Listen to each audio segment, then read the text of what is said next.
Dottore Miccichè, continuano gli incontri tematici con la popolazione agrigentina, prima i giovani, oggi si è parlato di turismo, tante le indicazioni che sono arrivate. Sì, questa è stata la quarta seduta, il quarto incontro, dopo il primo Cervelli Agrigentini, il secondo è stato sul Teatro Cultura e Arte, il terzo sulla viabilità urbana e extraurbana e stasera invece si è parlato del turismo. Il turismo inteso come servizi, come alberghi, come viabilità, come trasporti.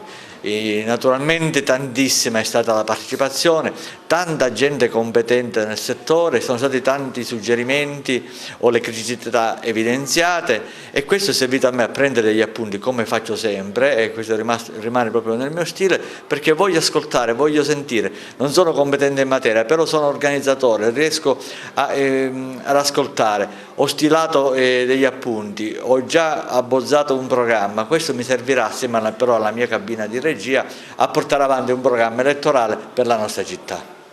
Prossimi impegni? I prossimi impegni saranno anche a cadenza settimanale, si parlerà anche di disabilità, si parlerà anche di sport, si parlerà anche di scuola, di università, di rifiuti, del problema dell'acqua agrigentina, del mare e poi alla fine ci saranno sicuramente le sedute riepilogative e poi alla fine quindi esporrò pubblicamente il programma elettorale che nasce proprio da queste sedute, quindi questi appunti che io ho custodito e custodirò veramente con grande segretezza per ora. Un programma suggerito dai cittadini proprio per i cittadini stessi che giornalmente mi chiedono il quotidiano, i servizi per Agrigento, una vivibilità migliore ma niente di particolare. Ecco, le tante problematiche non la preoccupano nell'affrontare questa candidatura?